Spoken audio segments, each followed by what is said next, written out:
हरियाणा का राजनीतिक संग्राम थम चुका है। नायब सिंह सैनी ने दूसरी बार हरियाणा के मुख्यमंत्री के तौर पर शपथ ग्रहण कर ली। नई सरकार का गठन हो चुका है, कैबिनेट भी बनकर तैयार हो गई है और कैबिनेट की पहली बैठक भी बुलाई जा चुकी है। एक तरफ नायब सिंह सैनी भारतीय जनता पार्टी की पीठ थपथपाते हुए नजर आए, तो दूसरी तरफ बीजेपी में अब सियासी संग्राम फिर से छिड़ सकता है। वो सियासी संग्राम कुर्सी की लड़ाई को लेकर दिखाई दे सकता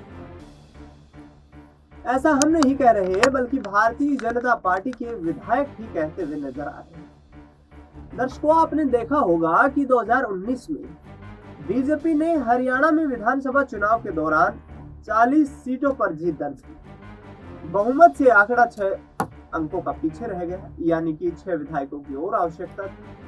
उस वक्त की नई नवेली राजनीतिक पार्टी जननायक जनता पार्टी के साथ बीजेपी ने गठबंधन किया। दुष्यंत सिंह चौटाला को डिप्टी सीएम का ऑफर दिया गया। मनोहर लाल खट्टर एक बार फिर से सरकार बनाने में कामयाब हो जाते हैं। लेकिन इस बार ऐसी नौबत नहीं आई, बल्कि उस पुरानी याद को एक बार फिर से ताजा कर दिया है। बीजेपी के जींद जिले की सफीदों सीट से विधायक राम कुमार गौतम हरियाणा विधानसभा में सबसे वरिष्ठतम दिग्गज नेताओं में शामिल है।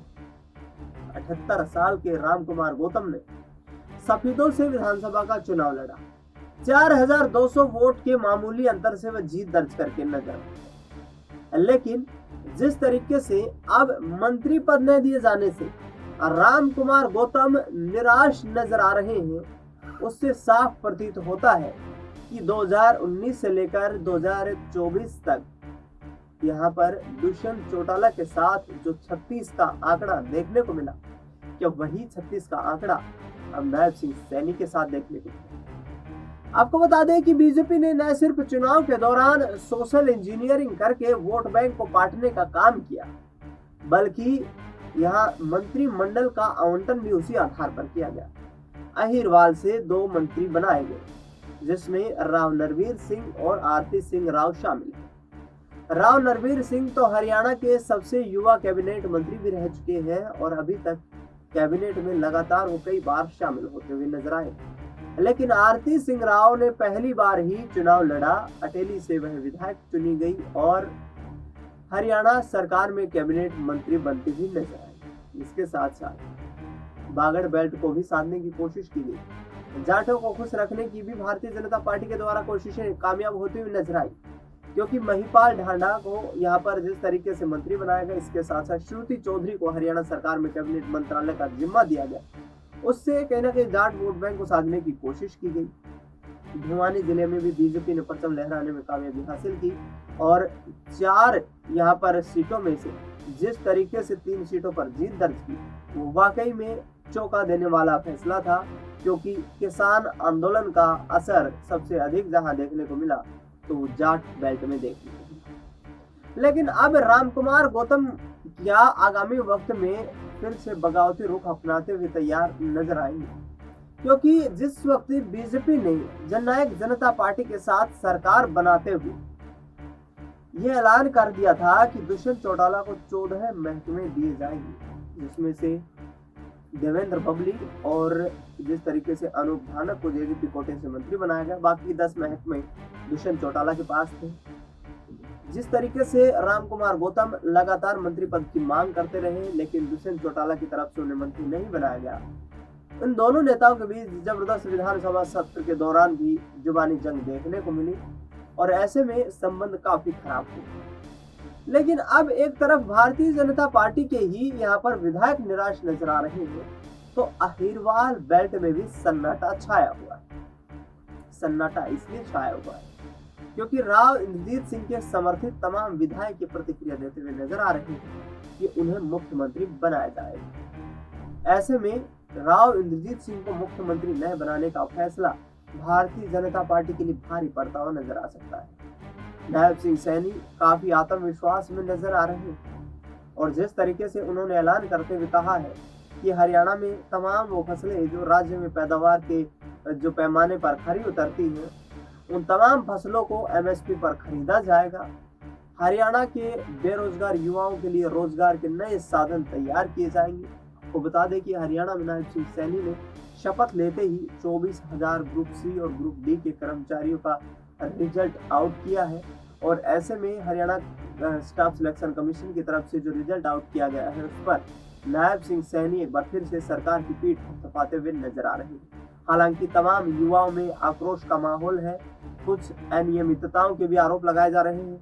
कांग्रेस पार्टी भी यहाँ पर रिजल्ट को यहाँ पर धांधलीबाजी बताती हुई नजर आ रही है, लेकिन नायब सिंह सैनी ये कहते हुए नजर आ रहे हैं कि हमारा एक चुनावी वादा था कि सरकार बनते ही हम हरियाणा के 24,000 युवाओं को पहली कलम से ही नौकरी देने का काम करेंगे। लेकिन दर्शकों, यहाँ पर जिस तरीके से राव इंद्रजीत सिंह निराश नजर आ रहे हैं, अहिरवाल में उनका सियासी दबदबा अब आने वाले वक्त में कमजोर होता हुआ दिखाई दे सकता है, क्योंकि करीब 74 साल की उम्र राव इंद्रजीत सिंह की हो चुकी है।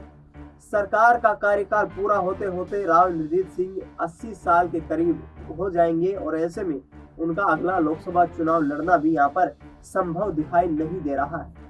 राव इंद्रजीत सिंह की आखिरी महत्वाकांक्षा ये थी कि वह हरियाणा के मुख्यमंत्री बने। लगातार बयानबाजियां भी करते हुए नजर आए थे, लेकिन शक्ति प्रदर्शन करने का भी प्रयास किया गया और यहाँ पर भारतीय जनता पार्टी ने हाईकमान ने राव इंद्रजीत सिंह की एक न सुनी।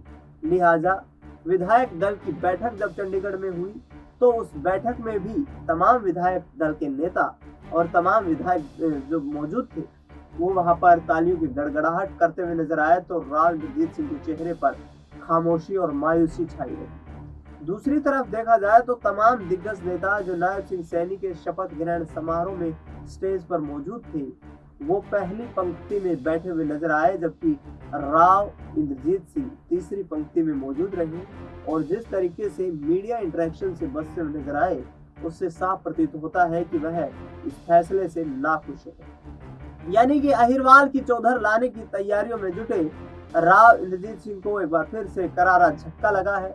अब देखना ये होगा कि आखिरकार आगामी रणनीतियां किस तरीके से तैयार की जाती है। क्या राव इंद्रजीत सिंह अपने लोगों की आवाज को उठाने के लिए कोई बड़ा कदम उठाते हुए नजर आएंगे या फिर आरती राव को यहाँ मंत्री बना देने से ही संतुष्टि हासिल होगी, क्योंकि जिस तरीके से आरती राव काफी खुश नजर आ रही है। जब उनसे बात करने का प्रयास किया गया तो उन्होंने कहा कि हाईकमान ने जो फैसला किया है उससे हम संतुष्ट हैं, लेकिन उनके पिता से संबंधित जब सवाल पूछा गया तो आरती सिंह राव ने चुप्पी साध ली। ऐसे में हरियाणा की चौधर की लड़ाई लगातार यहाँ पर दिखाई दे रही है और आने वाले वक्त में राव इंद्रजीत सिंह को लेकर के ये सियासी सरगर्मी उठती हुई नजर आ रही है कि कार्यकाल पूरा करना नायब सिंह सैनी के लिए चुनौतीपूर्ण होगा, क्योंकि एक तरफ अनिल विज और दूसरी तरफ राव इंद्रजीत सिंह सीएम कुर्सी न मिलने के चलते नाखुश नजर आ रहे हैं। फिलहाल इस खास कार्यक्रम में इतना ही। देश दुनिया की तमाम बड़ी खबरों के लिए आप देखते रहिए SPN 9।